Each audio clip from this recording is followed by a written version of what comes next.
y como lo habíamos informado, está con nosotros para compartir este espacio el doctor Antonio Siriaco Cruz. Él es economista, él es vicedecano de la Facultad de Ciencias Económicas y Sociales de la UAS, ¿no? Así es. Profesor universitario ya de mucho tiempo, ¿no? De larga data. Cualquiera cree que fue ayer y hace mucho tiempo. Hace mucho. Que está ahí formando profesionales. Y sobre todo un gran amigo que en varias ocasiones nos ha acompañado en este espacio para ver los temas económicos, que tiene que venir aquí con más frecuencia. Pero él tiene muchas ocupaciones. Un placer para nosotros, Siriaco, tenerte aquí de nuevo. Juan José, para mí es el placer más inmenso estar con ustedes. Juan José, un amigo de larga data, el profesor Luis Torres también, y siempre a su disposición en visión integral. Muchísimas gracias. Hablemos un poquito del comportamiento de la economía dominicana. Estamos ya prácticamente en el tercer trimestre del año.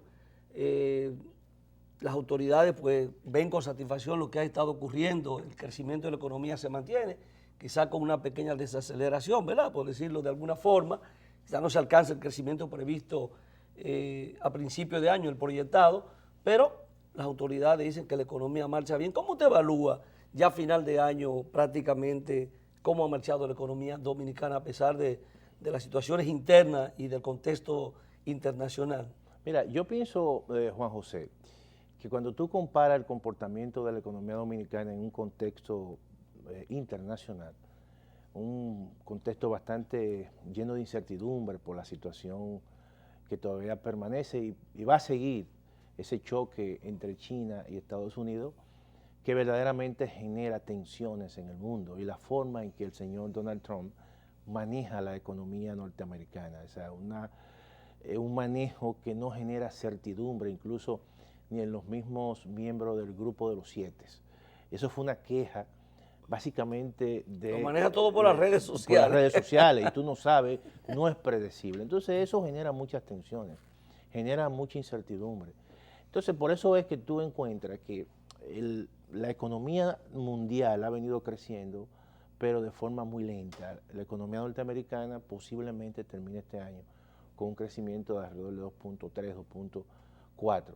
Eso tiene repercusiones en la economía dominicana, porque hay una relación muy cercana entre el crecimiento de la economía norteamericana y el crecimiento de la economía dominicana.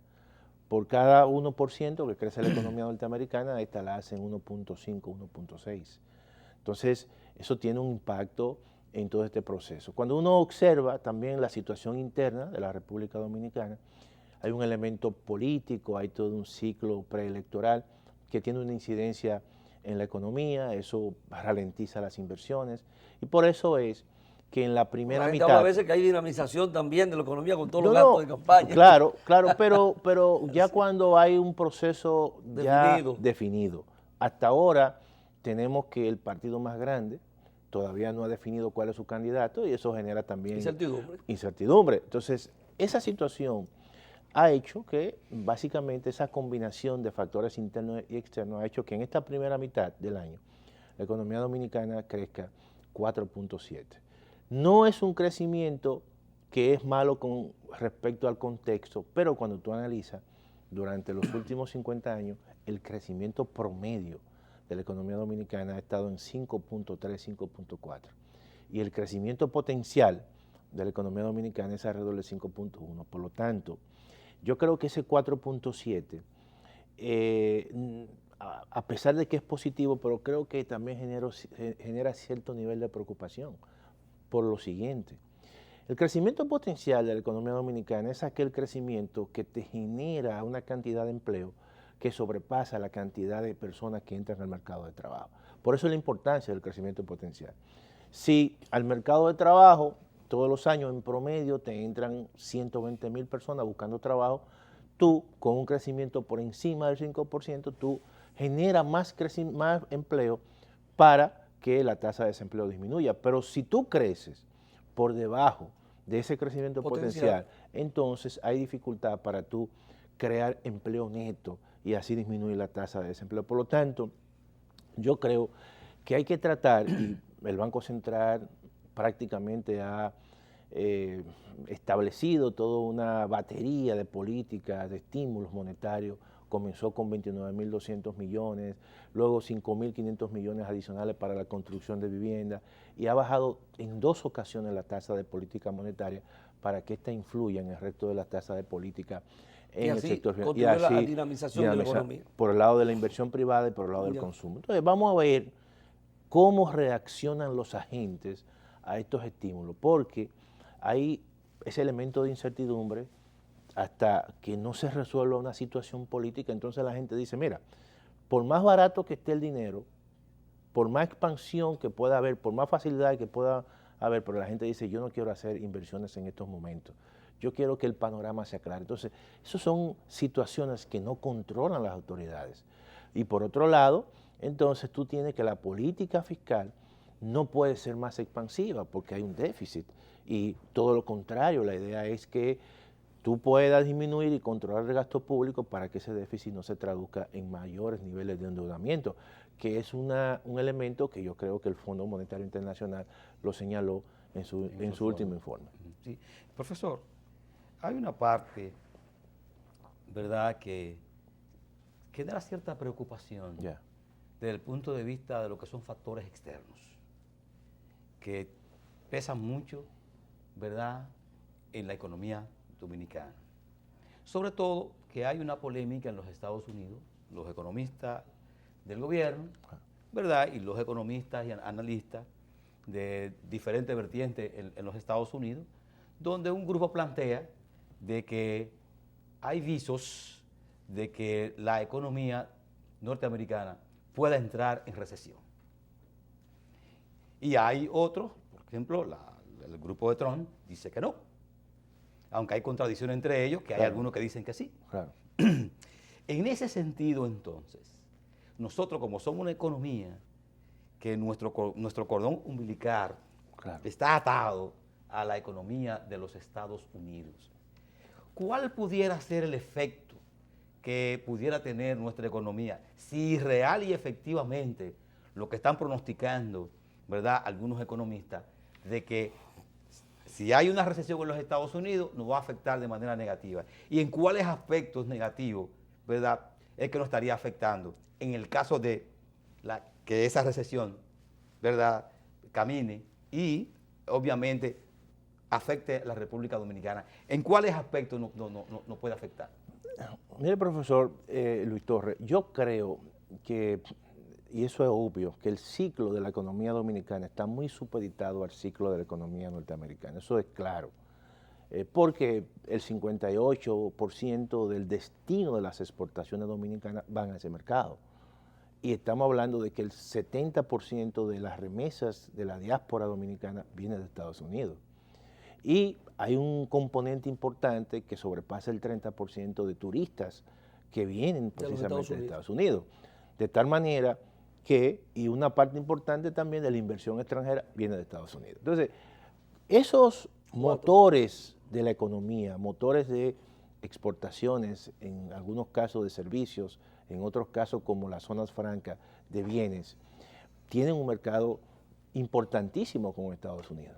Por lo tanto, si esa economía, como se dice, puede entrar en un proceso de ralentización, que de hecho lo está teniendo, porque todo ese estímulo, por ejemplo, de la reforma tributaria del señor Trump, donde bajó las tasas corporativas de un 35 a un 21, ya se esfumó, porque quizás el efecto deseado no fue posible, porque lo que se buscaba era disminuir las tasas corporativas, darle más plata a las empresas y esas empresas entonces hacer inversiones en infraestructura física, que se crearan empleo. Lo que hicieron impactar la economía. Claro, y lo que hicieron las empresas fue que todo lo contrario, se recompraron acciones, y por eso fue que el efecto inmediato de esa reforma tributaria fue un alza en los índices bursátiles.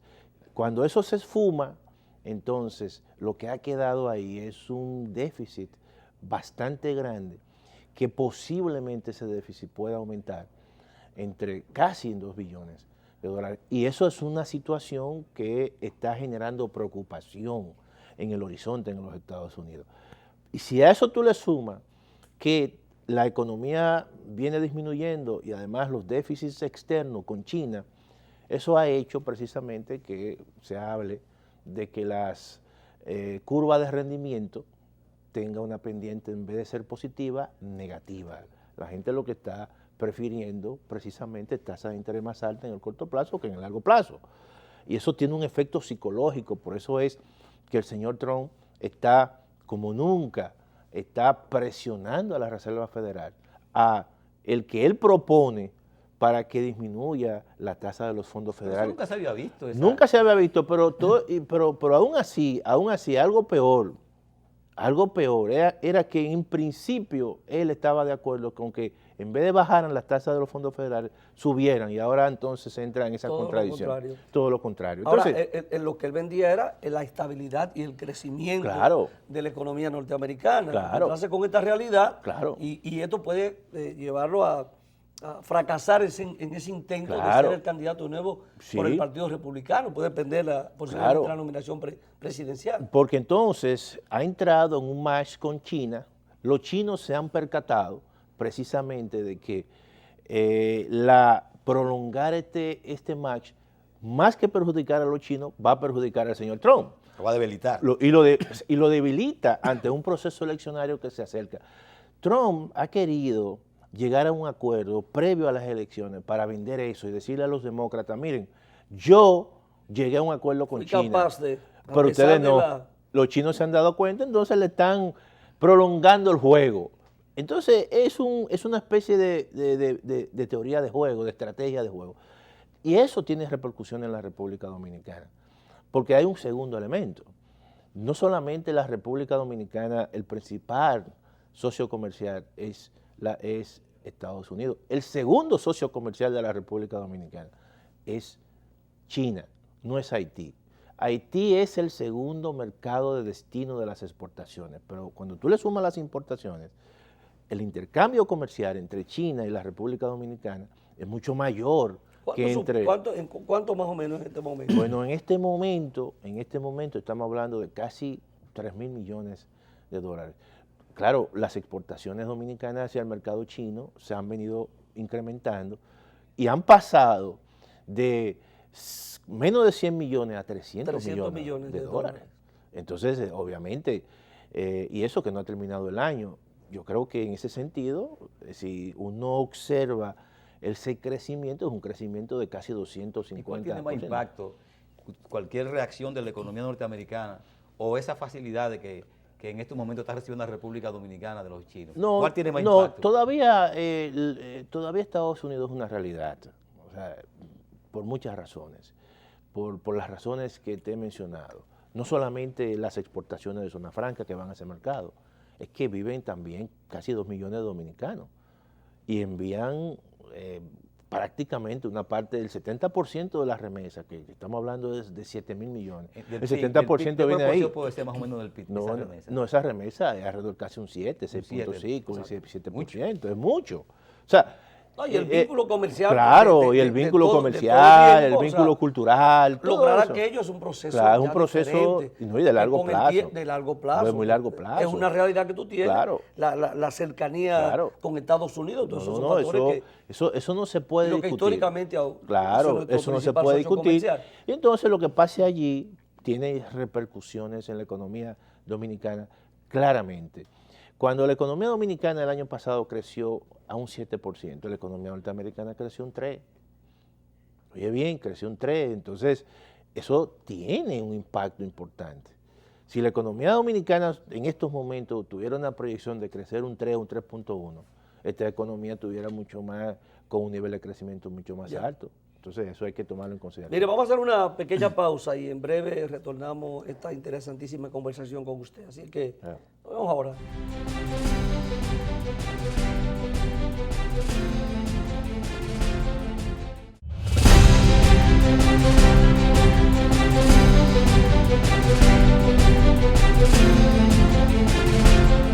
Seguimos conversando con el economista Antonio Siriaco Cruz, profesor universitario, vicedecano de la Facultad de Ciencias Económicas y Sociales de la UAS. Profesor, Hablemos un poquito de de la evaluación reciente del Fondo Monetario Internacional a la economía dominicana. O sea, esa evaluación que se pudo ver como positiva, con algunos señalamientos muy críticos, pero en sentido general un reconocimiento a la estabilidad y al crecimiento de la economía dominicana. ¿Qué le pareció el informe del Fondo Monetario Internacional? Tú sabes que el informe del fondo reitera generalmente situaciones en documentos anteriores. Yo creo que Se parece mucho a lo que no, y a los otros. claro, no, y que el lenguaje del fondo mismo. es un lenguaje Sí. muy diplomático. Sin embargo, siempre al final señala los riesgos de la Las economía. preocupaciones que Las preocupaciones, que yo creo que son preocupaciones de todos nosotros. El tema de El crecimiento de la tema deuda. del crecimiento del déficit, ese déficit se traduce en deuda, y entonces te dice, mira, ustedes tienen todavía un sistema tributario El tema que tributario. no es suficiente, no recauda lo suficiente, que tienes incluso algunas filtraciones, y también menciona las exenciones fiscales, y ustedes tienen que buscarle una solución El a tema eso. eléctrico todavía. Y entonces dice, un elemento que tienen que resolver es el tema eléctrico, porque el tema eléctrico demanda muchos recursos de las finanzas públicas. Y entonces, esos son los elementos, La tema desigualdad, eléctrico, la desigualdad social. el tema de la desigualdad, que yo creo que es un tema que está siempre latente, pero ellos señalan en el corto plazo la preocupación por las finanzas públicas y dicen, resuelvan el problema del tema eléctrico y tienen que hacer un pacto fiscal. Siempre hacen ese señalamiento y dicen, tienen que tratar de reorientar las exenciones.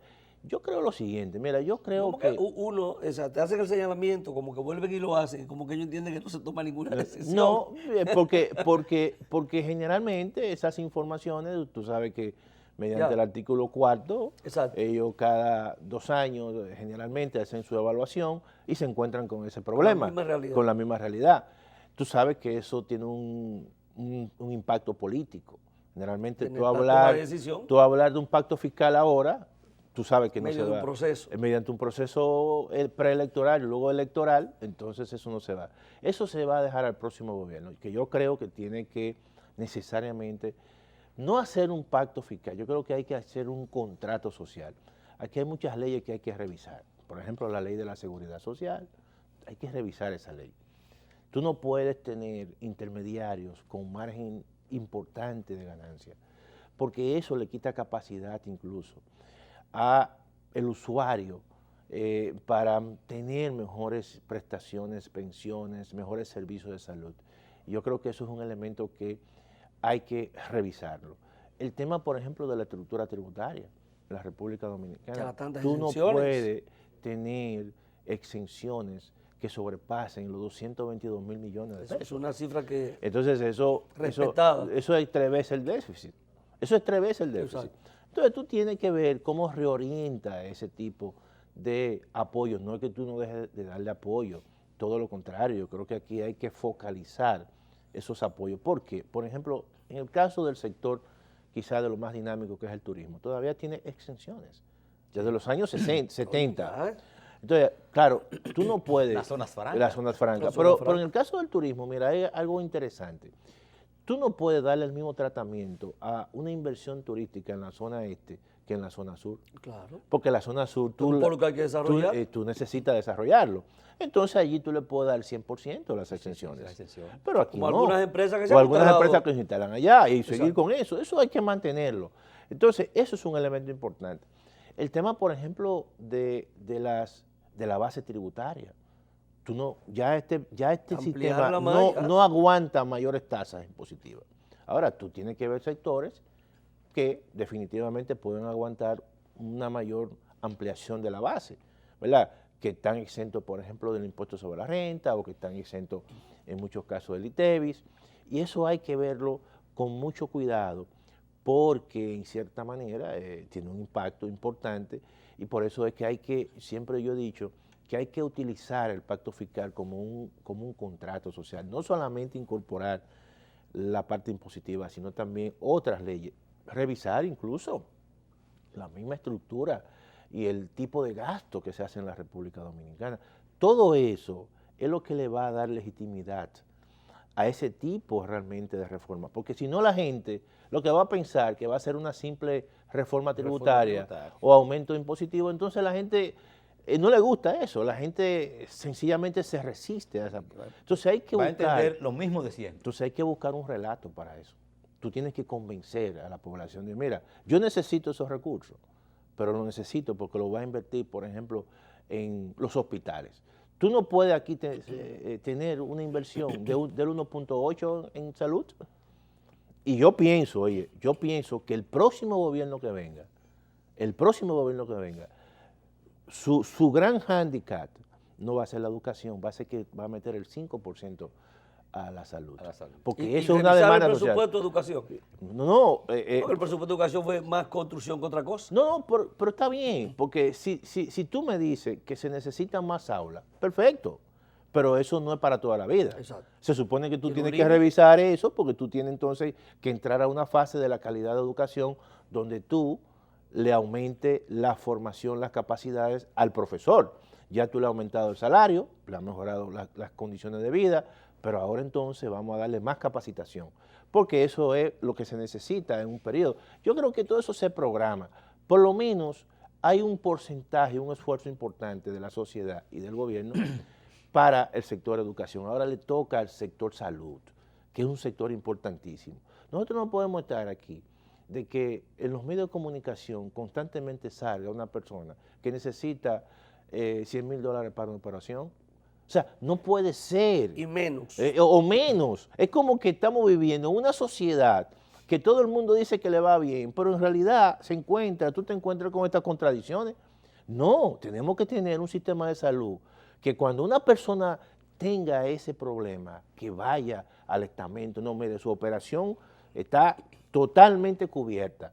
Y eso es importante porque eso la sociedad se siente como más empoderada con su tierra. Por eso es que tú ves estas contradicciones de que, bueno, estamos creciendo, perfecto, pero tú le preguntas a un joven, a uno de los hijos de nosotros, y lo que se quiere ir del país, por muchas razones, porque no siente algunas veces que como que el futuro está claro. Porque ya uno y también por el efecto de demostración. No, y por el efecto de demostración, que muchas veces es un espejismo. Exacto. Para que tú lo sepas.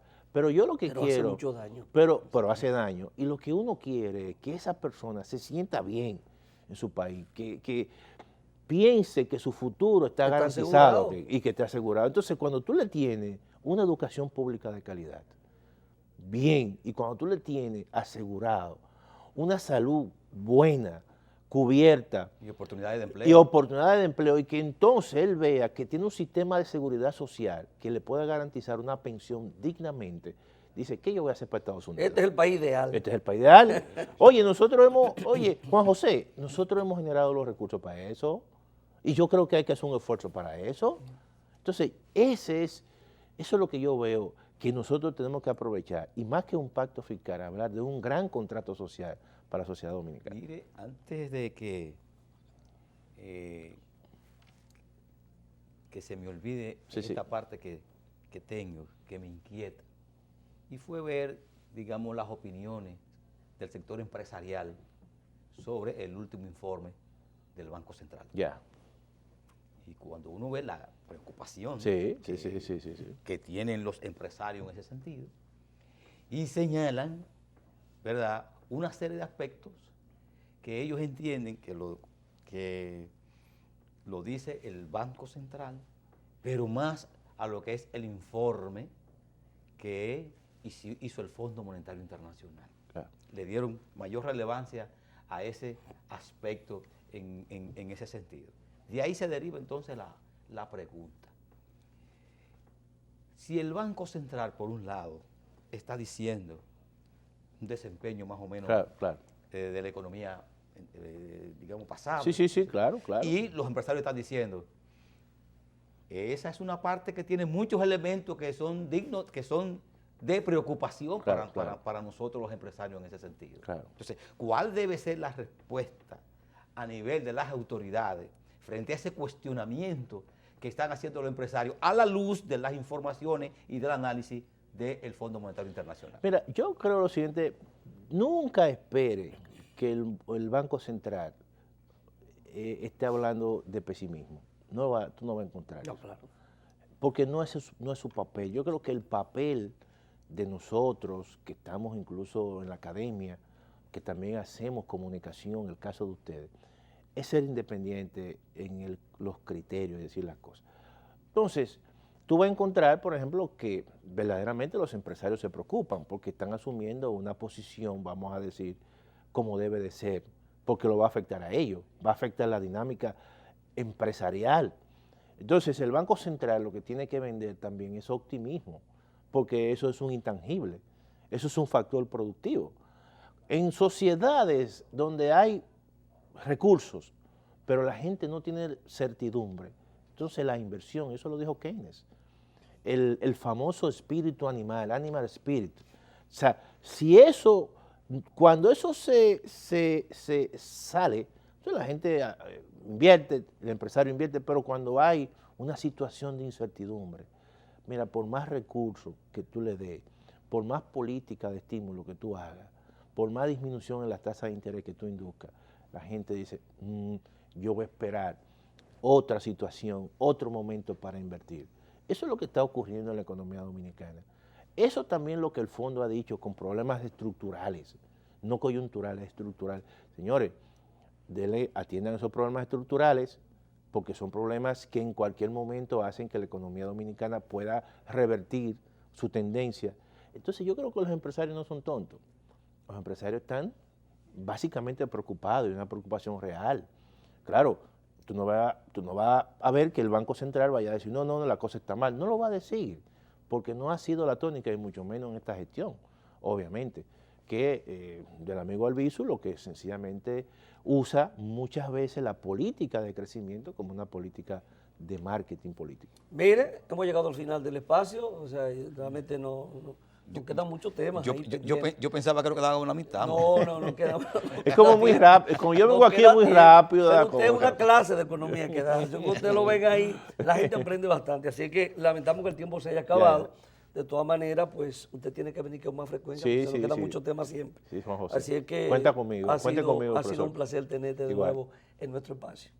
Hasta luego. A usted, amable televidente, será hasta el próximo domingo, Dios mediante, para compartir de nuevo Visión Integral.